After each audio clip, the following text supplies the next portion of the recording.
Hi friends, welcome to GVK study circle. ఈ వీడియోలో August 23, 2026కి సంబంధించి వార్తలు నిలిచిన జాతీయ, అంతర్జాతీయ, రాష్ట్రీయ అంశాల గురించి, వార్తలు నిలిచిన వ్యక్తులు, అవార్డులు, పుస్తకాలు, మరి క్రీడా సంబంధిత సమాచారం, ఒక్కొక్క అంశాన్ని వివరంగా తెలుసుకుందాం. అంతకంటే ముందుగా నిన్నటి డైలీ కరెంట్ అఫైర్స్ వీడియోలో అడిగిన ప్రశ్నకి వివరణతో కూడిన సమాధానాన్ని చూద్దాము. సో క్వశ్చన్ వచ్చేసి, ఇటీవల వార్తలు నిలిచిన ఒక కమిటీ పైన అడగడం జరిగింది. ఆల్రెడీ మన డైలీ కరెంట్ అఫైర్స్ వీడియోలో డిస్కస్ చేసిన టాపిక్నే ప్రశ్నగా ఇచ్చాను. ప్రశ్నని మరొకసారి చూడండి. నీట్ వ్యవహారంపై ఇటీవల ఢిల్లీలో జరిగిన సిజేపీ ఆందోళనలు, పోలీసుల చర్యలపై సుప్రీంకోర్టు ఎవరి నేతృత్వంలో విచారణ కమిటీని, ఎంక్వైరీ కమిటీని ఏర్పాటు చేసింది. మరి ఆ కమిటీలో సభ్యులు ఎవరు, మొత్తం ఎంతమంది? రానున్న ఏ పోటీ పరీక్ష అయినా, ఏ స్థాయి పోటీ పరీక్ష అయినా వార్తలు నిలిచిన కమిటీలపైన, వార్తలు నిలిచిన హై పవర్డ్ టాస్క్ ఫోర్స్ పైన, వార్తలు నిలిచిన కమిషన్ల పైన క్వశ్చన్స్ని ఎక్స్పెక్ట్ చేసి తీరాల్సిందే. మనం చాలా టాపిక్స్ని డిస్కస్ చేశాము. వార్తలు నిలిచిన కమిటీ ఏంటి, ఆ కమిటీకి హెడ్ ఎవరు, ఆ కమిటీ లేదా హై పవర్డ్ టాస్క్ ఫోర్స్ లేదా కమిషన్ యొక్క పర్పస్ ఏంటి, ఎందుకోసం వేయబడింది, జస్ట్ 2 to 3 లైన్స్లో గుర్తుంచుకుంటే చాలు. మనం డిస్కస్ చేసిన కొన్ని ఇంపార్టెన్స్ ఉన్న కమిటీలు, కమిషన్లు, హై పవర్ టాస్క్ ఫోర్స్లు ఏవైతే అందులో కొన్ని చెప్తాను చూడండి. ఆరవల్లి పర్వత శ్రేణిపై అధ్యయనం చేయడానికి సంబంధించి ఒక కమిటీ గురించి చూసాము. కంచన్ దేవి గారి నేతృత్వంలో, పేరు గుర్తుంచుకోండి. ఇకపోతే ఎన్టీఏ నిర్వహించే పరీక్షలు ఏవైతే ఉంటాయో ఆ పరీక్షల నిర్వహణలో సంస్కరణల కోసము భారత ప్రధాని నరేంద్ర మోదీ గారు ప్రకటించిన ఒక హైపవర్డ్ టాస్క్ ఫోర్స్ లేదా కమిటీ ఎవరి నేతృత్వంలో? నందన్ నీలేకని గారి నేతృత్వంలో. ఇక జ్యుడిషియరీకి సంబంధించి భారతదేశంలో కోర్ట్స్లో మోడర్నైజేషన్ కోసం లేదా ఆధునీకరణ కోసము వేయబడిన కమిటీ ఎవరి నేతృత్వంలో? జస్టిస్ అరవింద్ కుమార్ గారి నేతృత్వంలో. భారతదేశంలో జైల్ రిఫార్మ్స్ కోసము, జైళ్ళలో సంస్కరణల కోసము జస్టిస్ ఎస్ రవీంద్ర భట్ గారి నేతృత్వంలోని కమిటీ. భారతదేశంలో విద్యార్థుల ఆత్మహత్యల లేదా విద్యార్థుల మరణాలు ఏవైతే ఉంటాయో వాటిపైన ఆ కారణాలు ఏంటి అధ్యయనం చేయడానికి ఒక committee, justice S Ravindra Bhat గారి నేతృత్వంలో. ఇలా చెప్పుకుంటూ పోతే చాలా చూసాం మనము, గుర్తుపెట్టుకోవాలి. అలాంటిది ఒకటి మీరు అబ్జర్వ్ చేస్తే, జూలై 2026లో మన దేశంలో, దేశ రాజధాని ఢిల్లీలో చోటు చేసుకున్న ఘటనలు, నిరసనలు, ఉద్యమాలు, కాక్రోచ్ జనతా పార్టీ మరియు జెన్జీ స్టూడెంట్స్ కానివ్వండి, యువత నీట్ పేపర్ వ్యవహారం ఏదైతే ఉంటుందో, నీట్ పేపర్ లీక్ అయింది కదా, దాన్ని ప్రశ్నిస్తూ ఉద్యమం చేశారు, నిరసనలకు దిగారు.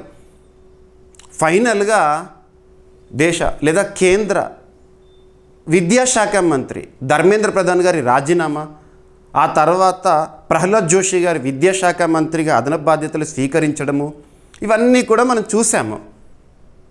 వాస్తవానికి ఆ నిరసనలు జరుగుతున్న సమయంలో యువతకి లేదా జెన్జీ లేదా కాక్రోచ్ జనతా పార్టీ నాయకులు కానివ్వండి, వీరికి అంటే నిరసనకారులకి మరియు పోలీసులకి మధ్య చోటు చేసుకున్న ఘటన.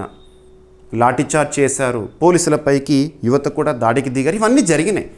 అసలు అక్కడ ఏం జరిగింది, మిస్టేక్ ఎవరిది, దీనికి సంబంధించి ఎంక్వైరీ చేయడానికి, విచారణ చేయడానికి ఒక ఎంక్వైరీ కమిటీని సుప్రీంకోర్టు వేయడం జరిగింది ఆగస్టు 2026లో. ఆ కమిటీ ఎవరి నేతృత్వంలో పనిచేస్తుంది? ఈ ఎంక్వైరీ కమిటీ తెలంగాణ రాష్ట్రానికి చెందిన సుప్రీంకోర్టు మాజీ న్యాయమూర్తి ఆర్ సుభాష్ రెడ్డి గారి నేతృత్వంలో. గుర్తుంచుకోండి, ఓకేనా? పేరు అడుగుతారు మరియు ఆ కమిటీలో సభ్యులు ఎవరని కూడా అడుగుతారు, ఓకేనా? సో కమిటీ ఎవరి నేతృత్వంలో అంటే జస్టిస్ ఆర్ సుభాష్ రెడ్డి గారి నేతృత్వంలో. సుప్రీంకోర్టు మాజీ న్యాయమూర్తి, ఇతను కమిటీకి హెడ్, చైర్మన్. మరియు సభ్యుల విషయానికి వస్తే జస్టిస్ ఆర్కే ఝా న్యాయ సభ్యుడు, జ్యుడిషియరీకి సంబంధించిన వ్యక్తి. జస్టిస్ షలీందర్ కౌర్ న్యాయ సభ్యురాలు, మహిళ. ఆర్కే శుక్లా సిబిఐ మాజీ director, central bureau of investigation, విచారణలో అనుభవం ఉన్న వ్యక్తి. ఎల్ఆర్ బిష్నోయ్, ఇతను పోలీస్ డిపార్ట్మెంట్ నుంచి, మేఘాలయ రాష్ట్రానికి సంబంధించి మాజీ DGP, director general of police boss. So చూడండి, ఈ కమిటీ యొక్క కంపోజిషన్ చూడండి. జ్యుడిషియరీ నుంచి ఉన్నారు, సిబిఐ నుంచి ఉన్నారు, పోలీస్ డిపార్ట్మెంట్ నుంచి ఉన్నారు.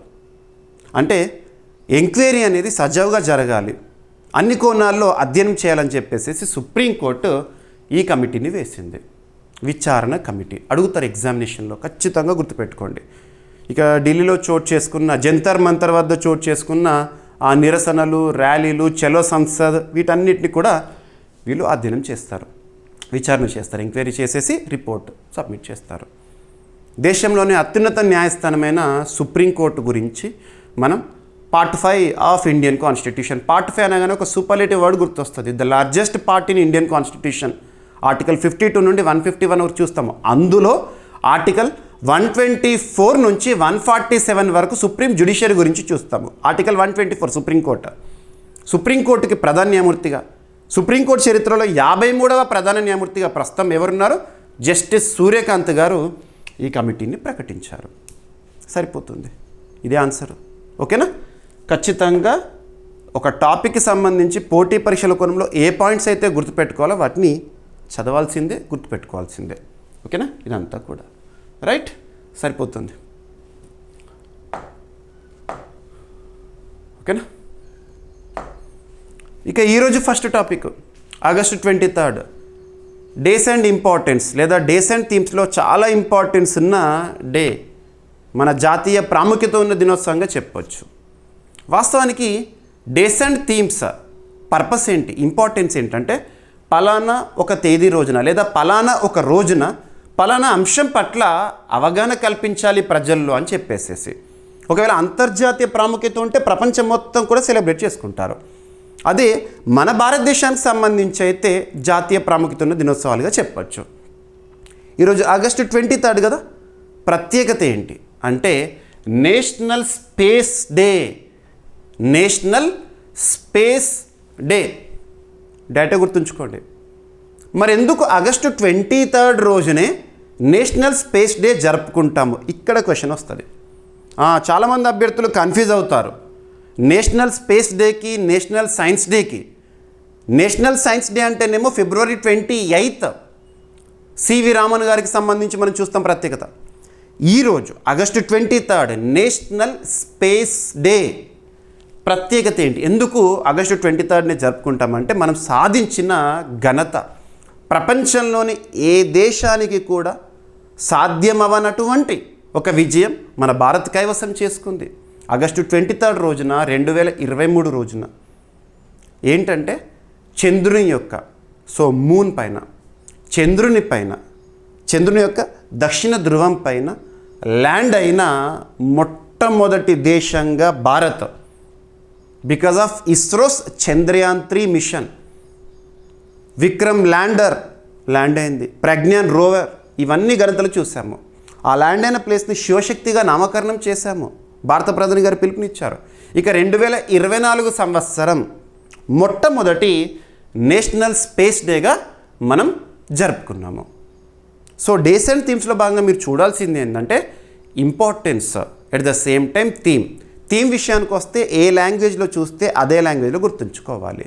థీమ్ ఏంటంటే ఈ సంవత్సరం థీమ్ టువార్డ్స్ వికసిత్ భారత్. వికసిత్ భారత్ అంటే మన భారతదేశానికి స్వాతంత్రం వచ్చి 100 సంవత్సరాల అద్భుత గడియలను చూడబోతున్నాం. ఎప్పటికీ 2047కి. ఓకేనా? అప్పటివరకు సాధించాల్సిన లక్ష్యాలు కేంద్రం ప్రకటనవని చూసాం. అంతెందుకు, రీసెంట్గా మీరు అబ్జర్వ్ చేస్తే ఇండిపెండెన్స్ డే సెలబ్రేషన్స్ 80వ స్వాతంత్ర దినోత్సవ వేడుకల్లో జాతీయ జెండా ఆవిష్కరించిన తర్వాత భారత ప్రధాని నరేంద్ర మోదీ గారి స్పీచ్, సప్తధార ప్రకటన, వాటి గురించి చెప్పాను. ఆ 7 ఖచ్చితంగా గుర్తుంచుకోవాలి అటువంటివి. ఓకేనా? Towards Viksit Bharat, innovating, collaborating and aspiring to global space leadership. థీమ్ని ట్రాన్స్లేట్ చేయకూడదు, ఏ లాంగ్వేజ్లో ఉంటే అదే లాంగ్వేజ్లో గుర్తుంచుకోవాలి. ఓకేనా? ఇక భారతదేశంలో ఇస్రో సాధిస్తున్న ఘనతలు అద్భుతం. ఇండియన్ స్పేస్ రీసెర్చ్ ఆర్గనైజేషన్ 1969లో స్థాపన, బెంగళూరు కేంద్రంగా పనిచేస్తోంది. ఇస్రోకి ప్రస్తుతం చీఫ్గా లేదా చైర్పర్సన్గా వి నారాయణన్ గారు విధులు నిర్వర్తిస్తున్నారు. ఎనఫ్. మరి ఆగస్టు 23 మన భారత కాలమాన ప్రకారము ఆగస్టు 23, 2023 సాయంత్రం 6 గంటల సమయంలో మనం లైవ్ ప్రోగ్రామ్ చూసాము. ఇస్రో వారు టెలికాస్ట్ చేశారు. చంద్రుని యొక్క దక్షిణ ధ్రువం పైన చంద్రయాన్ 3 మిషన్ సంబంధించి విక్రమ్ ల్యాండర్ ఎలా సాఫ్ట్ ల్యాండింగ్, సేఫ్ ల్యాండింగ్ జరిగింది. అద్భుత ఘట్టం అది, గుర్తుంచుకోండి. ఓకేనా? So USSR, Soviet union, America, China తర్వాత చంద్రుడిపైన ల్యాండ్ అయిన 4వ దేశంగా, చంద్రుని యొక్క దక్షిణ ధ్రువం పైన ల్యాండ్ అయిన మొట్టమొదటి దేశంగా భారత్ సాధించిన విజయాన్ని స్మరిస్తూ గుర్తు చేసుకుంటూ ఈ ప్రత్యేకత ఉన్న దినోత్సవాన్ని మనం ఎవ్రీ ఇయర్ కూడా జరుపుకోవాలని 2024 సంవత్సరం నుంచి జరుపుకుంటున్నాం. మొట్టమొదటిసారి ఎప్పుడన్నా అడుగుతారు. ఓకేనా? ఇక చంద్రయాన్ 3 విజయం అంటున్నాను కదా, చంద్రయాన్ 3కి సంబంధించి ఇప్పుడనే కాదు ఎప్పటికైనా ఇంక 20 ఏళ్ళ తర్వాత పోటీ పరీక్షలకు సంబంధించిన ప్రశ్నపత్రాలు చూసినా కూడా చంద్రయాన్ 3కి సంబంధించిన ప్రశ్న లేకుండా ప్రశ్నపత్రం అంతటి ఇంపార్టెన్స్. మీకు సింపుల్గా ఇక్కడ ఇచ్చాను చూడండి. చంద్రయాన్ 3 ప్రయోగం ఎప్పుడు జరిగింది? జూలై 14, 2023. చంద్రుని పైన ల్యాండింగ్ అయింది ఎప్పుడు? ఆగస్టు 23, 2023. డేట్స్ గుర్తుంచుకోండి, రెండు ఇంపార్టెంట్. మరి లాంచ్ వెహికల్ అంటే రాకెట్, ఈ పేలోడ్ని మోసుకెళ్ళింది కదా, విక్రమ్ ల్యాండర్ని, ప్రజ్ఞాన్ రోయర్ని, వీటిని మోసుకెళ్ళిన లాంచ్ వెహికల్ ఉంది కదా, రాకెట్ పేరు ఏంటంటే లాంచ్ వెహికల్ మార్క్ 3, LVM-3. ప్రయోగ కేంద్రం భారతదేశంలో లాంచ్ వెహికల్ రాకెట్ ప్రయోగం అంటేనే గుర్తొచ్చేది ఏంటి? తిరుపతి జిల్లా, షార్ కేంద్రం శ్రీహరికోట, ఆంధ్రప్రదేశ్. చంద్రుడిపై ల్యాండింగ్ ఆగస్టు 23, 2023. ల్యాండర్ పేరు విక్రమ్, రోయర్ పేరు ప్రజ్ఞాన్. గుర్తుంచుకోండి, చాలామంది కన్ఫ్యూజ్ అవుతూ ఉంటారు. ల్యాండర్కి విక్రమ్కి డిఫరెన్స్ తెలియదు. ల్యాండర్ అంటే ల్యాండ్ అయిన తర్వాత అందులో నుండి రోయర్ అనేది జర్నీ చేస్తుంది, చిన్న వెహికల్ అన్నట్టు, దానిపైన జర్నీ చేసింది కదా. సో ల్యాండింగ్ ప్రాంతం పేరు ఏం పెట్టుకున్నాం? శివశక్తి పాయింట్, గుర్తుంచుకోండి. ఓకేనా? ఇక నేషనల్ స్పేస్ డే ఆగస్టు 23.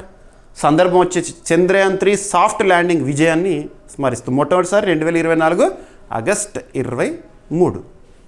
ఓకేనా? ఇక భారతదేశంలో స్పేస్ సెక్టార్కి సంబంధించి మనం ఎలా ప్రయాణాన్ని సాధించినాము ఇవన్నీ కూడా ఇక్కడ ఇచ్చాను. ప్రస్తుతం మారుతున్న కాలానికి అనుగుణంగా ప్రతి వ్యవస్థలో మార్పులు రావాలి. ప్రైవేట్ స్పేస్ స్టార్టప్స్ని ప్రోత్సహించడానికి భారత ప్రభుత్వం 2020 సంవత్సరంలో InSPACe Indian National Space Promotion and Authorisation Centre ఇన్స్పేస్ని పరిచయం చేసింది. అహ్మదాబాద్, గుజరాత్ కేంద్రంగా ప్రైవేట్ స్పేస్ స్టార్టప్స్కి ప్రోత్సాహం ఇస్తుంది. ఆ ప్రోత్సాహం ఎలా ఉందంటే ఫలితం రూపంలో కనబడింది. 2022 నవంబర్ 18న విక్రమ్ ఎస్ రాకెట్ ప్రయోగం విజయవంతము. 2026 జూలై 18 రోజున గడిచిన నెలలో విక్రమ్ 1 ఆర్బిటాల్ రాకెట్ ప్రయోగం విజయవంతం. భారతదేశంలో మొట్టమొదటి ప్రైవేట్ రాకెట్ ప్రయోగం విజయవంతం అనగానే స్కైరూట్ ఏరోస్పేస్ హైదరాబాద్ గుర్తుకు రావాలి. ఇవన్నీ కూడా ఇన్స్పేస్ వల్ల పాసిబుల్ అవుతుంది. సో చూడండి. ఓకేనా? రైట్. సో భారత అంతరిక్ష కార్యక్రమం ముఖ్య ఘట్టాలు జస్ట్ స్క్రిప్ట్ చూడండి, అర్థమైపోతుంది. 1962లో డిపార్ట్మెంట్ ఆఫ్ అటామిక్ ఎనర్జీ పరిధిలో Indian National Committee for Space Research ఇన్కోస్పార్ని ఏర్పాటు చేశారు. దీని ఏర్పాటులో డాక్టర్ విక్రమ్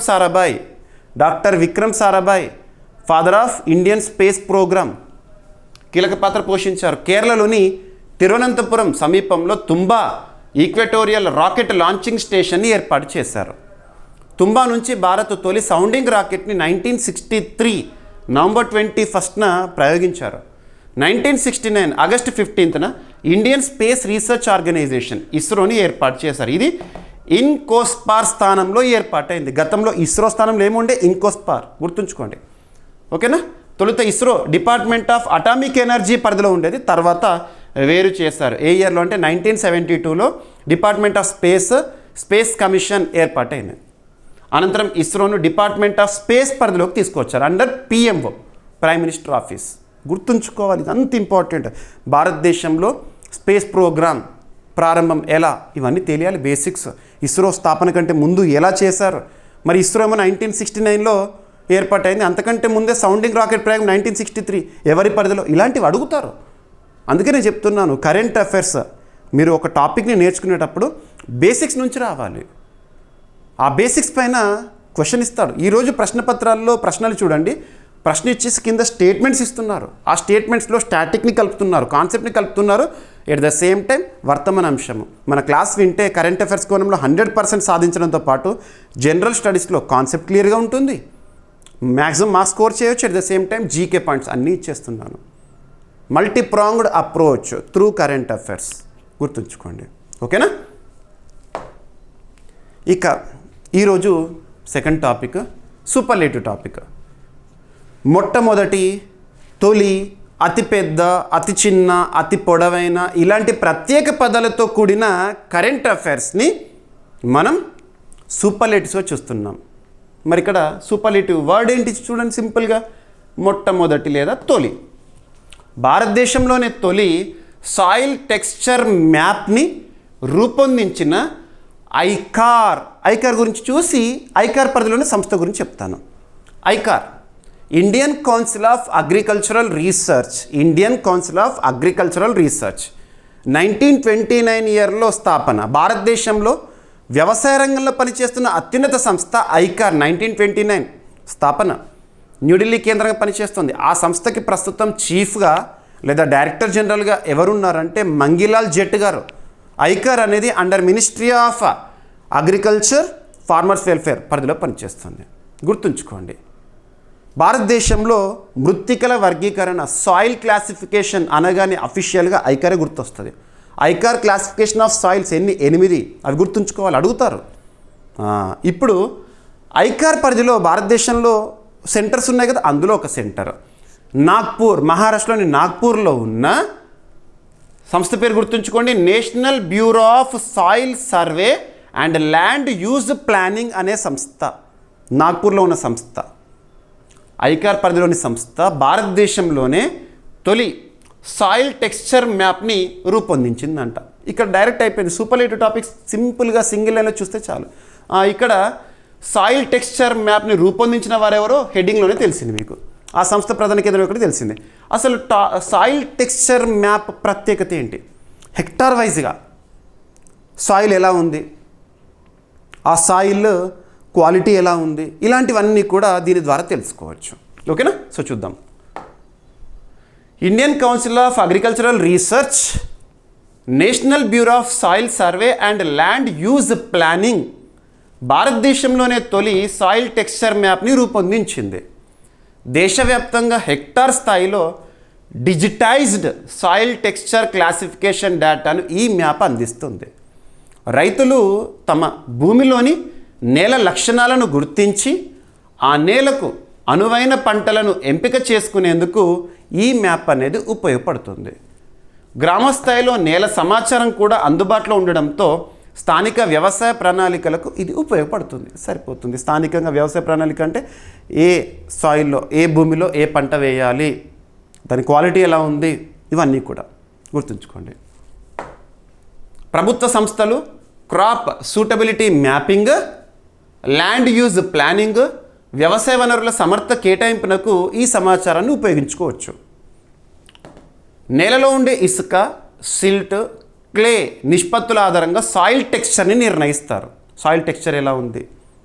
సాయిల్ టెక్స్చర్ అనేది నేల నీటిని నిల్వ చేసుకునే సామర్థ్యము, డ్రైనేజ్, గాలి ప్రసరణ, పోషకాల లభ్యత, పంటల అనుకూలతను ప్రభావితం చేస్తుంది. సాయిల్ టెక్స్చర్ బట్టి ఇవన్నీ ఉంటాయి.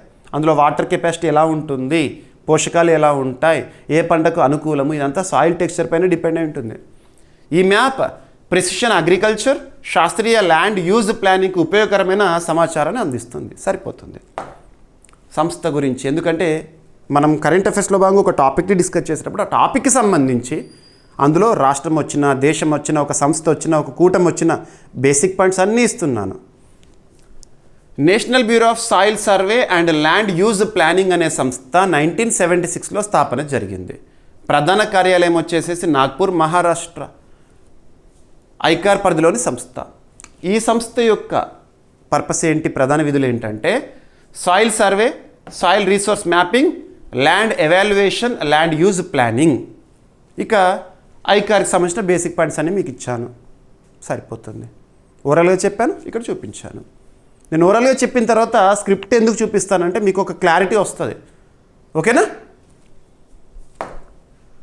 ఇక నెక్స్ట్ మరొక సూపర్లేటివ్ టాపిక్ అని చెప్పొచ్చు, జమ్మూ కాశ్మీర్కి సంబంధించి.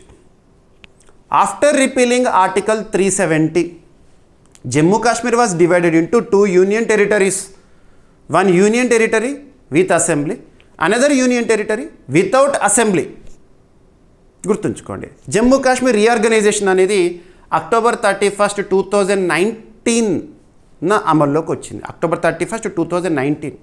రీసెంట్గా మనం ఒక ఇంప్రూవ్మెంట్ కూడా చూసాము. జమ్మూ కాశ్మీర్ హైకోర్టుకు సంబంధించిన బెంచ్ లడఖ్లో ఏర్పాటు చేయడానికి కేంద్ర క్యాబినెట్ ఆమోదం. కొన్ని టాపిక్స్ని చెప్పేటప్పుడు మీకు నేను కరెంట్ అఫైర్స్తో లింక్ చేస్తున్నాను, రివిజన్ అవుతుంది. ఇకపోతే జమ్మూ కాశ్మీర్లోని శ్రీనగర్లో తొలి వేస్ట్ టు వండర్ గార్డెన్ ప్రారంభం అంట. వేస్ట్ టు వండర్, కామన్గా మనం వేస్ట్ టు వెల్త్ ఇటువంటి చూస్తాము, సర్క్యులర్ ఎకానమీలో ఇంపార్టెంట్. ఇప్పుడు వేస్ట్ టు వండర్ అంటే పాడైపోయిన వస్తువులు కానివ్వండి, స్టీల్ కానివ్వండి, ఇటువంటివి ఉంటాయి కదా, వాటితో అద్భుతమైన కళారూపాలు, కళాఖండాలను చేస్తారు, ఒక పార్క్ లాగా అలాంటిది. ఓకేనా, వేస్ట్ టు వండర్ గార్డెన్ మొట్టమొదటిసారి శ్రీనగర్లో ప్రారంభము. ఓకేనా, శ్రీనగర్లోని తొలి వేస్ట్ టు వండర్ గార్డెన్ని పోలో గ్రౌండ్ పార్క్లో ప్రారంభించారు. వ్యర్థాలు, పనికిరాని వస్తువులకు సృజనాత్మక కళాకృతులుగా మార్చి ఈ గార్డెన్లో ఏర్పాటు చేశారు. స్క్రాప్ మెటల్, పాత వాహనాల విడిభాగాలు, నేలకూలిన చెట్ల దుంగలు, ఇతర వ్యర్థ పదార్థాలను ఉపయోగించి ఆకర్షణీయమైన కళాకృతులను రూపొందించడం జరిగింది. వ్యర్థ పదార్థాలను పారవేయకుండా రీయూస్, రీపర్పస్, అప్సైక్లింగ్ ద్వారా తిరిగి ఉపయోగించవచ్చనే సందేశాన్ని ఈ గార్డెన్ అందిస్తోంది. ప్రజల్లో వ్యర్థాల నిర్వహణ, వేస్ట్ మేనేజ్మెంట్, రీసైక్లింగ్, పర్యావరణ సుస్థిరత, సర్క్యులర్ ఎకానమీపై అవగాహన పెంపొందించడమే ఈ కార్యక్రమం యొక్క ప్రధాన లక్ష్యము. సరిపోతుంది. ఓకేనా, రానున్న రోజుల్లో ఈ వేస్ట్ అనేదే కీలకంగా మారనుంది. వేస్ట్ అనేది చాలా రకాలుగా ఉంటుంది. ఈ వేస్ట్ కావచ్చు, సాలిడ్ వేస్ట్ కావచ్చు, వెహికల్కి సంబంధించిన వేస్ట్ కావచ్చు, కాలం చెల్లిన వాహనాలు ఉంటాయి కదా, వాటికి సంబంధించిన గార్బేజ్ అవి కానీ ఇవన్నీ కూడా వాటి మేనేజ్మెంట్ కోసం ఇటువంటివి. ఓకేనా, సో వేస్ట్ టు వండర్. ఓకేనా, అప్సైక్లింగ్ అంటే ఏంటి? వ్యర్థాలు లేదా పనికిరాని వస్తువులను మరింత విలువైన లేదా ఉపయోగకరమైన ఉత్పత్తులుగా మార్చడము. రీసైక్లింగ్తో ఉన్న తేడా ఏంటి? అప్సైక్లింగ్ అంటే రీసైక్లింగ్లో వ్యర్థాలను ముడి పదార్థాలుగా ప్రాసెస్ చేస్తారు. అప్సైక్లింగ్లో వాటిని సృజనాత్మకంగా తిరిగి ఉపయోగించి అధిక విలువ కలిగిన వస్తువులుగా మారుస్తారు. ఏం లేదు. ఓకేనా, ఇక నెక్స్ట్ బ్రిక్స్కి సంబంధించి మరొకసారి చెప్తున్నాను. 2026 జనవరి 1వ తేదీన భారత్ అధికారికంగా బ్రిక్స్ కూటమికి అధ్యక్ష బాధ్యతలను స్వీకరించింది. అందుకే మీరు ప్రతిరోజు మన కరెంట్ అఫైర్స్ క్లాస్లో బ్రిక్స్కి సంబంధించిన టాపిక్ని చూస్తున్నారు. ఎందుకంటే బ్రిక్స్కి సంబంధించిన సెగ్మెంటెడ్ సెషన్స్ లేదా సమ్మిట్స్, కాన్ఫరెన్సెస్, మినిస్టీరియల్ కాన్ఫరెన్సెస్ జరుగుతున్నాయి. ఒక్కొక్క మంత్రిత్వ శాఖ పరిధిలో సమావేశము, ఒక్కొక్క ప్రాంతంలో థీమ్ ఏంటి, ఇవన్నీ మనం చూస్తున్నాము. అండ్ ఇంకొకటి ఏంటంటే అంతర్జాతీయ కూటములు లేదా సంస్థలు వాటికి అధ్యక్షత లేదా ప్రెసిడెన్సీ బాధ్యతలు నిర్వర్తిస్తున్న దేశాలపైన కూడా అడుగుతారు. ఉదాహరణకు బ్రిక్స్ అనగానే 2026 సంవత్సరానికి అధ్యక్ష బాధ్యతలు మన భారత్, అదే G20 అగ్రదేశం America, G7 France, BIMSTEC Bangladesh, SCO Kyrgyzstan, NATO Turkiye, COP 31 Turkiye, ఇలాంటివి చూడాలి ఖచ్చితంగా, అడుగుతారు ఎగ్జామినేషన్లో. ఓకేనా, ఇక భారత్ ఆధ్వర్యంలో, భారత్ అధ్యక్షతన, భారత్ ఆతిథ్యంలో బ్రిక్స్ శిఖరాగ్ర సదస్సు 2026 సెప్టెంబర్ మంత్లో జరగబోతుంది, నెక్స్ట్ మంత్. మరి బ్రిక్స్కి సంబంధించి భారత్ ఇచ్చిన థీమ్ ఏంటి? బ్రిక్స్ అధ్యక్ష హోదాలో భారత్ ఇచ్చిన థీమ్ ఏంటంటే building for resilience, innovation, cooperation and sustainability. BRICS కూటమి 2009 సంవత్సరంలో స్థాపన. ఓకేనా, బ్రిక్ అనే పదాన్ని కాయిన్ చేసిన వ్యక్తి జిమ్ ఓనీల్. బ్రిక్స్ కూటమిలో 11 సభ్య దేశాలు ఉంటాయి, గుర్తుపెట్టుకోవాలి. ఓకేనా, ఇప్పుడు బ్రిక్స్ ఆధ్వర్యంలో టూరిజం మినిస్టర్స్ మీటింగ్. ప్రస్తుతం భారతదేశంలో ministry of tourism, ministry of culture అనగానే ఎవరు గుర్తుకు రావాలి? గజేంద్ర సింగ్ షెకావత్ గారి అధ్యక్షతన ఈ సదస్సు జరిగింది. అంటే బ్రిక్స్ కూటమిలోని సభ్య దేశాలు ఉంటాయి కదా, ఆ సభ్య దేశాల నుంచి టూరిజం మినిస్టర్స్ ఎవరైతే వస్తుంటారో వారు వచ్చి హాజరయ్యారు. ఆగస్టు 21, 22 2 రోజుల పాటు జరిగిన సదస్సు ఎక్కడ జరిగింది, ప్రత్యేకత ఏంటో చూస్తే చాలు. భారత్ బ్రిక్స్ చైర్షిప్ 2026లో భాగంగా జరిగిన BRICS tourism ministers meeting Jaipur డిక్లరేషన్ని ఏకగ్రీవంగా ఆమోదించింది. అంటే రాజస్థాన్లో జరిగింది సదస్సు. బ్రిక్స్ సభ్య దేశాల మధ్య టూరిజం సహకారాన్ని బలోపేతం చేసేందుకు జైపూర్ డిక్లరేషన్ ఒక ఫ్రేమ్వర్క్ని అందిస్తుంది. Sustainable tourism, tourism connectivity, cultural, heritage tourism, digital innovation, ప్రజల మధ్య పరస్పర సంబంధాలను పెంపొందించడంపై ఇది దృష్టి సారిస్తుంది. ఇక్కడ సదస్సు ఎక్కడ జరిగింది, ఆ సదస్సు ముగింపు రోజున తీసుకున్న తీర్మానం జైపూర్ డిక్లరేషన్. ఇటువంటి చూడండి, అడుగుతారు. రీసెంట్గా చాలా డిక్లరేషన్ చూసాం మనం. బ్రిక్స్ దేశాల మధ్య బెస్ట్ ప్రాక్టీసెస్, విజ్ఞానము, అనుభవాల మార్పిడిని ప్రోత్సహించి రెసిలియంట్ సమగ్ర టూరిజం ఎకోసిస్టమ్లను అభివృద్ధి చేయడం దీని యొక్క లక్ష్యము. ఆర్థిక అభివృద్ధి, ఉపాధి కల్పన, స్థానిక సమాజాల అభివృద్ధి, సాంస్కృతిక మార్పిడిలో టూరిజం పాత్రను డిక్లరేషన్ ప్రధానంగా గుర్తించింది. ఇక బ్రిక్స్ సంబంధించి 2009లో స్థాపన. సభ్య దేశాలు Brazil, Russia, India, China, south Africa, Egypt, Ethiopia, Iran, Indonesia, Saudi Arabia, United Arab Emirates, మొత్తం 11 దేశాలు. బ్రిక్స్ కూటమి యొక్క ప్రధాన లక్ష్యం, ఏర్పాటు వెనుక ఉన్న లక్ష్యం ఏంటంటే ఆర్థిక సహకారం ఈ దేశాల మధ్య, సుస్థిర అభివృద్ధి, సస్టైనబుల్ డెవలప్మెంట్, ప్రపంచ పరిపాలనా వ్యవస్థలో సంస్కరణలను ప్రోత్సహించడము. ఓకేనా, సరిపోతుంది. ఇక నెక్స్ట్, వార్తలు నిలిచిన పథకాలపైన, పాలసీలపైన, డిఫరెంట్ పోర్టల్స్ పైన, డిఫరెంట్ డిజిటల్ ప్లాట్ఫామ్స్ పైన పోటీ పరీక్షల్లో రెగ్యులర్గా క్వశ్చన్స్ వస్తాయి. మనం వాటన్నిటిని చూస్తున్నాం. అండ్ వార్తలు నిలిచిన అంటే ఏదో లాస్ట్ 6 monthsలోనో 1 yearలోనో ప్రారంభించబడిన పథకము, పాలసీ గురించి మాత్రమే ఇప్పుడు జరగబోయే పరీక్షల్లో అడుగుతారు అనుకోకండి. అవి ఇంపార్టెంట్, ఫస్ట్ ప్రియారిటీ వాటికే ఇవ్వండి. వాటితో పాటు ఎప్పుడో ప్రారంభించబడిన పథకమైనా, పాలసీ అయినా ఇప్పుడు ఏదైనా మార్పులు చేర్పులతో లేదా ఏదైనా మైల్ స్టోన్ అచీవ్ అయ్యి కానివ్వండి, లేదా ఒక పథకం మరొక పథకంలో విలీనమవుతూ కానివ్వండి, ఇటువంటివి జరిగినప్పుడు వార్తల్లోకి వచ్చింది కాబట్టి దానిపైన కూడా మనం ఫోకస్ చేయాలి. అవి కూడా ఇంపార్టెంట్. వాటన్నిటి కూడా నేను కవర్ చేస్తున్నాను. సో ఇక్కడ అబ్జర్వ్ చేస్తే ప్రధానమంత్రి అన్నదాత ఆయ సంరక్షణ్ అభియాన్ న్యూస్లో ఉంది. ఫస్ట్ ఆఫ్ ఆల్ ఈ పథకం ఎప్పుడు ప్రారంభమైంది, ఈ పథకం యొక్క ఉద్దేశం ఏంటి, ఇప్పుడు ఎందుకు వార్తల్లోకి వచ్చింది, ఈ పాయింట్ చూడాలి. ఓకేనా. First PM AASHA full form గుర్తుంచుకోండి. ప్రధానమంత్రి అన్నదాత ఆయ సంరక్షణ్ అభియాన్. సింపుల్గా చూడండి, ఈ పథకానికి సంబంధించి నోడల్ మినిస్ట్రీ ఏంటి, ఏదైనా పథకం గురించి చూస్తున్నప్పుడు నోడల్ మినిస్ట్రీ పైన అడుగుతారు. ఈ పథకం ఎప్పుడు ప్రారంభమైందంటే పిఎం ఆశా ప్రోగ్రామ్ సెప్టెంబర్ 2018లో. ఏ మంత్రిత్వ శాఖ పరిధిలో అంటే ministry of agriculture and farmers welfare. ప్రస్తుతం కన్సర్న్ మినిస్టర్గా శివరాజ్ సింగ్ చౌహాన్ గారు. ప్రధాన లక్ష్యం, అసలు ఈ పిఎం ఆశా ప్రోగ్రాం యొక్క ప్రధాన లక్ష్యం ఎందుకోసం ప్రారంభించారు 2018 సెప్టెంబర్లో అంటే రైతులకు గిట్టుబాటు ధరల మద్దతు కల్పించడం కోసం ఉద్దేశించబడిన పథకము. ఇప్పుడు ఎందుకు వార్తలోకి వచ్చిందంటే దీనికి కేటాయింపుకు సంబంధించి రీసెంట్గా మనం చూసాము, ప్రెస్ ఇన్ఫర్మేషన్ బ్యూరోలో పబ్లిష్ అయింది. 2026-27 సంవత్సరానికి గాను పిఎం ఆశా ఈ ప్రోగ్రాంకి ఎంత మొత్తంలో కేటాయించారంటే 7,200 కోట్ల రూపాయలు. ఇక రైతులకు గిట్టుబాటు ధర అంటే మినిమం సపోర్ట్ ప్రైస్ అంటాం మనం, కనీస మద్దతు ధర.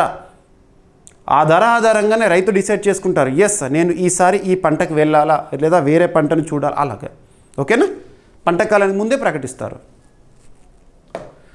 రైట్. ఇక్కడ వివరాలు, రైతులకు గిట్టుబాటు ధరలను అందించి మినిమం సపోర్ట్ ప్రైస్ అమలును బలోపేతం చేసేందుకే ప్రధానమంత్రి అన్నదాత ఆయ సంరక్షణ్ అభియాన్ని 2018 సెప్టెంబర్లో ప్రారంభించింది భారత ప్రభుత్వం under ministry of agriculture and farmers welfare. Market ధరలు ఎంఎస్పి కంటే తగ్గినప్పుడు రైతులు తక్కువ ధరలకు పంటలను విక్రయించాల్సిన పరిస్థితి నుంచి రక్షించడము, వారి ఆదాయానికి మద్దతు కల్పించడమే ఈ పథకం యొక్క ప్రధాన లక్ష్యము. మార్కెట్ జోక్యము, ధరల స్థిరీకరణ చర్యల ద్వారా వినియోగదారులకు ధరల స్థిరత్వాన్ని అందించడంలో కూడా ఈ పథకం తోడ్పడుతుంది. కేటాయింపు ఈ ఆర్థిక సంవత్సరానికి గాను. ఓకేనా. రైట్. పిఎం ఆశాలో 4 ప్రధాన భాగాలు ఉన్నాయంట. ప్రైస్ సపోర్ట్ స్కీమ్ ఒకటి, price stabilisation fund, next price deficiency payment scheme, market intervention scheme. గుర్తుపెట్టు.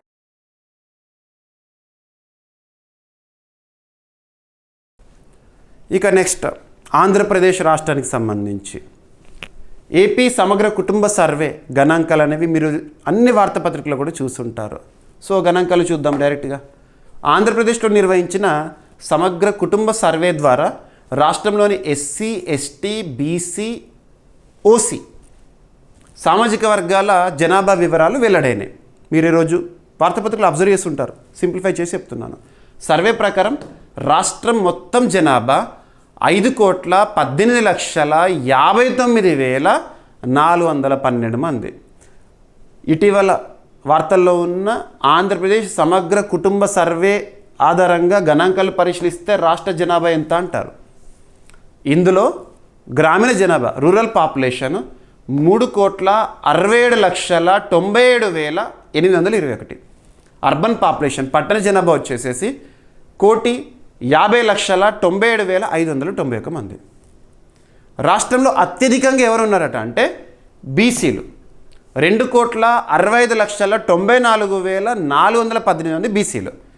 మొత్తం జనాభాలో బీసీల వాటా ఎంతనంట ఈ సర్వే ఆధారంగా అంటే 51.24%. ఎస్సీలు 91,88,518 మంది. రాష్ట్ర జనాభాలో వీరి వాటా వచ్చేసేసి 17.70%. అంటే ప్రతి 100 మందిలో వీళ్ళు ఇంతమంది అన్నట్టు. ఎస్టీలు 34,09,049 మంది ఉండగా మొత్తం జనాభాలో వారి వాటా వచ్చేసేసి 6.56%. ఓసీలు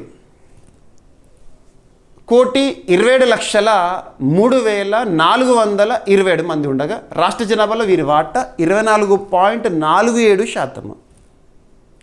గ్రామీణ ప్రాంతాల్లో ఎస్సీ, ఎస్టీలు కలిపి 1,95,470 మంది ఉన్నారు. గ్రామీణ జనాభాలో వీరి వాటా 27.70%. ఇక 2021 స్థానిక సంస్థల ఎన్నికల సమయంలో గ్రామీణ ప్రాంతాల్లో ఎస్సీ, ఎస్టీల వాటా 25.85% ఉంటే ప్రస్తుతం 1.85%. ఓకేనా, పాయింట్స్ పెరిగి 27.70% చేరింది. ఓకే, పెరిగిందా తగ్గిందా అంటారు. అప్పుడేమో 2021 స్థానిక సంస్థల ఎన్నికలు అప్పుడేమో ఇంత. ఓకేనా, రూరల్ ఏరియాస్లో ఇది. ఓకేనా, అది ఇప్పుడు ఎంత చేరిందంటే 27.70. ఎంత పెరిగింది అంటారు.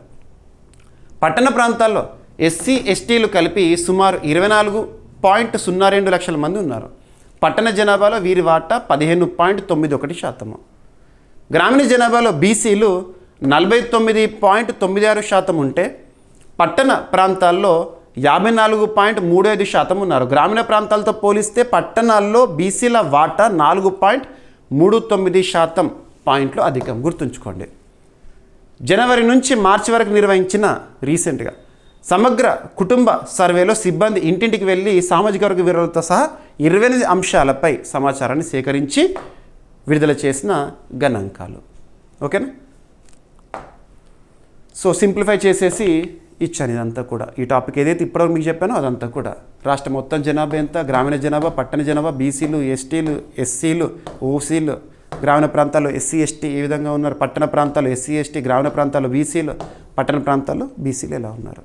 సో గణాంకాలు గుర్తుపెట్టుకోవాలి. ఈ పర్సంటేజ్ అయితే ఖచ్చితంగా చూడాలి, అడుగుతారు. రాష్ట్ర స్థాయి పోటీ పరీక్షల్లో రాష్ట్రానికి సంబంధించిన సమాచారం గురించి ఎక్కువగా నేర్చుకోవాలి. మీకు నేను మన డైలీ కరెంట్ అఫైర్స్ వీడియోస్లో, మంత్లీ రౌండ్ ఆఫ్ వీడియోస్లో ఏపీ మరియు తెలంగాణ 2 రాష్ట్రాలకు సంబంధించిన రీజనల్ కరెంట్ అఫైర్స్ని కంప్లీట్ చేస్తున్నాను. ప్రతి టాపిక్ చెప్తున్నాను మీకు, మీరు అబ్జర్వ్ చేయండి. మీరు ప్రతిరోజు క్లాసెస్ చూస్తే AP, Telangana regional current affairs 100% cover అయిపోతాయి. ఇక మంత్లీ రౌండ్ ఆఫ్ వీడియోస్లో మన CA 360లో రీజనల్ తెలంగాణ అనే ఒక ఫోల్డర్, రీజనల్ ఏపీ అనే ఒక ఫోల్డర్ ప్రతి నెల ఇస్తున్నాను సపరేట్గా 2 రాష్ట్రాలకు సంబంధించి. చూడండి. ఇక నెక్స్ట్ ఒక షెడ్యూల్, నెక్స్ట్ అక్టోబర్లో జరగనున్న కామన్వెల్త్ క్యూ స్పోర్ట్స్ ఛాంపియన్షిప్కి మన భారతదేశంలోని గుజరాత్ రాష్ట్రంలో ఉన్న అహ్మదాబాద్ ఆతిథ్యం. అహ్మదాబాద్ రానున్న 2030లో జరగనున్న కామన్వెల్త్ సెంటినరీ క్రీడలు లేదా 24th కామన్వెల్త్ గేమ్స్ ఆతిథ్యము. ఇటువంటి లింక్ చేసుకోండి ఒక వెన్యూ గురించి చూస్తున్నప్పుడు. అక్టోబర్లో 2nd edition of Commonwealth cue sports ఛాంపియన్షిప్కి ఏ నగరం ఆతిథ్యం ఇస్తుంది మన భారతదేశంలోని అంటే గుజరాత్లోని అహ్మదాబాద్. గుర్తుంచుకోండి. డైరెక్ట్ లొకేషన్ అడుగుతారు. ఎందుకంటే ఇది షెడ్యూల్ అయింది కాబట్టి ఇప్పుడు పోటీ పరీక్షలు అడిగే అవకాశం ఉంటుంది. కామన్వెల్త్ అంటే ఒకప్పుడు బ్రిటిష్ వారిచే పరిపాలించబడిన ప్రాంతాలు ఉంటాయి కదా, స్వాతంత్రం వచ్చిన తర్వాత వారంతా ఒక కూటమిగా ఏర్పడ్డారు. ఉదాహరణకు భారత్ బ్రిటిష్ వారిచే చాలా ఏళ్ళు పరిపాలించబడింది. భారతదేశానికి స్వాతంత్రం వచ్చిన తర్వాత 1947లో స్వాతంత్రం వస్తే 1949లో కామన్వెల్త్ కూటమిలో చేరింది. India is Commonwealth country. మరి కామన్వెల్త్ గేమ్స్ అంటాం కదా, అందులో ఈ కామన్వెల్త్ కంట్రీసే పాల్గొంటాయి. అలా ఓకేనా, గుర్తుంచుకోండి. Commonwealth cue sports championship, billiards, snooker ఇటువంటివి ఉంటాయి కదా, అవన్నీ కూడా క్యూ స్పోర్ట్స్. 2nd ఎడిషన్ ఆతిథ్య నగరం అహ్మదాబాద్, రాష్ట్రం గుజరాత్. వేదిక Veer Savarkar sports complex in Gujarat, Ahmedabad. నిర్వహణ ఎప్పుడంటే అక్టోబర్ 2026లో. పాల్గొనే దేశాలు 45 కామన్వెల్త్ కంట్రీస్. క్రీడా విభాగాలు 5, మెడల్ ఈవెంట్స్ 10 అంట. ఓకేనా, రైట్, సరిపోతుంది. అక్టోబర్ అని గుర్తుంచుకోండి. స్టార్ట్ అయిన తర్వాత ఎలాగో మనము మళ్ళీ దీని గురించి చూస్తాము. ఫైన్. ఇక అవార్డ్స్ అండ్ హానర్స్ సెగ్మెంట్లో భాగంగా వెరీ ఇంపార్టెంట్ ఉపాధ్యాయులకు. సో భారతదేశంలో ఉపాధ్యాయులు రాష్ట్రాల వారీగా, కేంద్రపాలిత ప్రాంతాల్లోని ఉపాధ్యాయులు ఎవరైతే ఉంటారో ఉత్తమ ఉపాధ్యాయుల ఎంపిక, వారికి నేషనల్ టీచర్స్ అవార్డ్స్. అబ్జర్వ్ చేస్తే every year September 5th teachers డేని మనం సెలబ్రేట్ చేసుకుంటాము. సర్వేపల్లి రాధాకృష్ణ గారి జయంతి. ఓకేనా, ఆ సందర్భంగా అవార్డ్స్ అనౌన్స్మెంట్, ఆ రోజున ఈ అవార్డ్స్ ప్రధానోత్సవం అనేది జరుగుతుంది. మరి 48 మంది ఉపాధ్యాయులకు నేషనల్ టీచర్స్ అవార్డ్స్కి ఎంపిక చేశారు. అందులో మీరు గుర్తుంచుకోవాల్సిన అయితే 3 పేర్లు. ఏపీ నుంచి కౌలూరి రాజేష్, తను విజయనగరం జిల్లాకు చెందిన టీచర్. తెలంగాణ నుంచి బొంపెల్లి భవానీ, తను కామారెడ్డి తెలంగాణలో. ఇక అండమాన్ నికోబార్లో తెలుగు వ్యక్తి జెల్లి ప్రకాష్ రావు గారు, అక్కడ ఇంగ్లీష్ టీచర్గా ఉన్నారు. ఈ 3 పేర్లు అయితే గుర్తుంచుకోవాలి. ఇక స్క్రిప్ట్ చూడండి. నేషనల్ టీచర్స్ అవార్డ్స్ 2026కి ఎంపికైన 48 మంది పాఠశాల ఉపాధ్యాయులకు రాష్ట్రపతి ద్రౌపది ముర్ము గారు 2026 సెప్టెంబర్ 5న న్యూఢిల్లీలోని విజ్ఞాన్ భవన్లో పురస్కారాలను ప్రదానం చేస్తారు. భారతదేశంలో ప్రతి సంవత్సరం సెప్టెంబర్ 5న నేషనల్ టీచర్స్ డేని నిర్వహిస్తారు. భారత 2వ రాష్ట్రపతి డాక్టర్ సర్వేపల్లి రాధాకృష్ణన్ గారి జయంతిగా ఈ రోజుని నిర్వహిస్తారు. ఓకేనా. అవార్డులకు ఎంపికైన 48 మందిలో 26 మంది పురుషులు, 22 మంది మహిళలు ఉన్నారు. వీరు 27 రాష్ట్రాలు, 7 కేంద్రపాలిత ప్రాంతాలు, 6 కేంద్ర ప్రభుత్వ సంస్థలకు ప్రాతినిధ్యం వహిస్తున్నారు. Government schools, prime minister schools for rising India schools అంటే పిఎంశ్రీ స్కూల్స్, కేంద్రీయ విద్యాలయాలు, జవహర్ నవోదయ విద్యాలయాలు, Sainik schools, Eklavya model residential schools నుంచి ఈ ఎంపిక అనేది జరిగింది.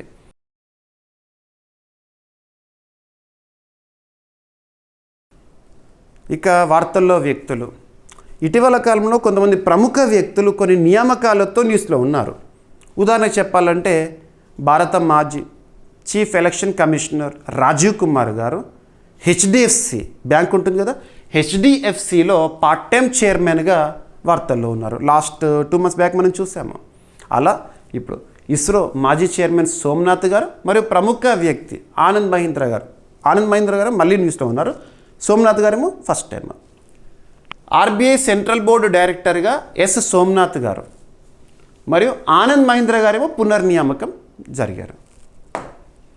రిజర్వ్ బ్యాంక్ ఆఫ్ ఇండియా భారతదేశంలో బ్యాంకులకే bank, apex bank, supreme bank, regulatory bank, banking వ్యవస్థ రెగ్యులేటరీ బాడీ అంటే ఆర్బీఐ. 1934 యాక్ట్ 1935లో ఆర్బీఐ స్థాపన. ముంబై కేంద్రం పనిచేస్తుంది. ఆర్బీఐ గవర్నర్గా ప్రస్తుతం సంజయ్ మల్హోత్రా గారు. Reserve Bank of India central బోర్డులో పార్ట్ టైం నాన్ అఫీషియల్ డైరెక్టర్స్గా Indian Space Research Organisation ISRO మాజీ చైర్పర్సన్ ఎస్ సోమనాథ్ గారిని కేంద్రం నియమించగా మహీంద్రా గ్రూప్ చైర్మన్ ఆనంద్ మహీంద్రాని పునర్నియమించింది. వీరిద్దరి పదవీకాలం 2026 ఆగస్టు 20 నుంచి 4 ఏళ్ళు అందులో ఉంటారు. సోమనాథ్ శ్రీధర పానిక్కర్ తను 2022 జనవరి 15 నుంచి 2025 జనవరి 14 వరకు ఇస్రోకి 10వ చైర్పర్సన్గా డిపార్ట్మెంట్ ఆఫ్ స్పేస్ సెక్రటరీగా పనిచేసిన వ్యక్తి. ఇక ఆనంద్ మహీంద్రా గారు మహీంద్రా గ్రూప్ చైర్పర్సన్. ఆయనను ఆర్బీఐ సెంట్రల్ బోర్డులో మరోసారి పార్ట్ టైం నాన్ అఫీషియల్ డైరెక్టర్గా నియమించారు. ఓకేనా. ఆర్బీఐ సెంట్రల్ బోర్డులోని నాన్ అఫీషియల్ డైరెక్టర్లు పరిశ్రమ, ఆర్థికం, సైన్స్, టెక్నాలజీ, ప్రజా వ్యవహారాల వంటి రంగాల్లో తమ నైపుణ్యాన్ని బోర్డు నిర్ణయ ప్రక్రియకు అందిస్తారు. ఓకేనా, సరిపోతుంది. ఆర్బీఐకి సంబంధించి బేసిక్ పాయింట్స్. ఆర్బీఐ జాతీయకరణ నేషనలైజ్ ఎప్పుడు 1949 జనవరి 1. ఆర్బీఐ స్థాపన 1935 ఏప్రిల్ 1. ఓకేనా. ఆర్బీఐ సెంట్రల్ బోర్డు చట్టపరమైన ఆధారం ఏంటంటే ఆర్బీఐ యాక్ట్ 1934 కేంద్ర ప్రభుత్వం నియమిస్తుంది. ఇక నెక్స్ట్ వార్తల్లో వ్యక్తి దూరదర్శన్ నూతన డైరెక్టర్ జనరల్గా రీనా సోనోవాల్ కౌలి గారు నియమితులయ్యారు. దూరదర్శన్. ఓకేనా, పేరు గుర్తుంచుకోండి డైరెక్ట్గా. ఇక దూరదర్శన్ విషయానికి వస్తే ఫస్ట్ బేసిక్ పాయింట్స్. టెలివిజన్ సేవల ప్రారంభం ఎప్పుడు అంటే 1959 సెప్టెంబర్ 15. ప్రధాన కార్యాలయం దూరదర్శన్ న్యూఢిల్లీ. మాతృ సంస్థ ప్రసార భారతి పరిధిలో. స్వరూపం Bharat public service television broadcaster. ఇక ప్రసార భారతి విషయానికి వస్తే స్థాపన 1997 నవంబర్ 23. చట్టపరమైన ఆధారం Prasar Bharati broadcasting corporation of India act 1990. ప్రధాన విభాగాలు దూరదర్శన్, ఆకాశవాణి. ప్రసార భారతి పరిధిలో అమలు చేసే మంత్రిత్వ శాఖ ministry of information and broadcasting. ప్రస్తుతం కన్సర్న్ మినిస్టర్గా అశ్విని కుమార్ వైష్ణవ్ గారు ఉన్నారు. తనే రైల్వే శాఖ మంత్రిగా ఉన్నారు. తనే ministry of electronics and information technology కూడా. స్వరూపం స్వయం ప్రతిపత్తి కలిగిన చట్టబద్ధ సంస్థ. చట్టం. Senior Indian information service IIS అధికారి రీనా సోనోవాల్ కౌలి గారు దూరదర్శన్ కొత్త డైరెక్టర్ జనరల్గా బాధ్యతలు స్వీకరించారు. ఓకేనా, సరిపోతుంది. దూరదర్శన్ డైరెక్టర్ జనరల్గా కె సతీష్ నంబూదిరిపాడు గారి స్థానంలో ఆమె బాధ్యతలు చేపట్టారు. ఎవరి స్థానంలో వచ్చారు, సరిపోతుంది. అడగొచ్చు ఎగ్జామినేషన్లో. ఇక ఈరోజు ప్రశ్న ఆల్రెడీ మనం నిన్నటి డైలీ కరెంట్ అఫైర్స్ వీడియోలో డిస్కస్ చేసిన టాపిక్ని ఇచ్చాను. జలాంతర్గామి విధ్వంసక నౌక యాంటీ సబ్మెరైన్ వార్ఫేర్ నౌక మంగ్రోల్ని నిర్మించిన సంస్థ ఏంటి? దీని ప్రత్యేకతలు ఏంటి? ఇక ఈరోజు టాపిక్స్ని క్విక్ రివిజన్ చేస్తే నిన్నటి డైలీ కరెంట్ అఫైర్స్ వీడియోలో అడిగిన ప్రశ్నకి కంప్లీట్ ఎక్స్ప్లెనేషన్ ఇచ్చాను. First topic national space day, జాతీయ అంతరిక్ష దినోత్సవము. థీమ్ ఏంటి, ప్రత్యేకత ఏంటి? భారత తొలి సాయిల్ టెక్స్చర్ మ్యాప్ని రూపొందించిన ఐకార్ పరిధిలోని సంస్థ national bureau of soil survey and land use planning, Nagpur. ప్రత్యేకత ఏంటి? వేస్ట్ టు వండర్ గార్డెన్ శ్రీనగర్లో ప్రారంభం. ఉద్దేశం ఏంటి? బ్రిక్స్ టూరిజం మినిస్టర్స్ మీటింగ్లో జైపూర్ డిక్లరేషన్కి ఆమోదము. FWD supreme light AI piloted fighter ఎయిర్క్రాఫ్ట్ని ఆవిష్కరించిన ఫ్లయింగ్ వెజ్ డిఫెన్స్ అనే డిఫెన్స్ స్టార్టప్. ప్రధానమంత్రి అన్నదాత ఆయ్ సంరక్షణ్ అభియాన్ వార్తల్లో ఉంది. ఈ పథకం ఎప్పుడు ప్రారంభమైంది? ఉద్దేశం ఏంటి? అడ్వాన్స్డ్ స్టీల్ సొల్యూషన్స్ కోసము Jindal steel, IIT Hyderabad centre of excellence. AP సమగ్ర కుటుంబ సర్వే గణాంకాలు గుర్తుపెట్టుకోండి, వెరీ వెరీ వెరీ ఇంపార్టెంట్.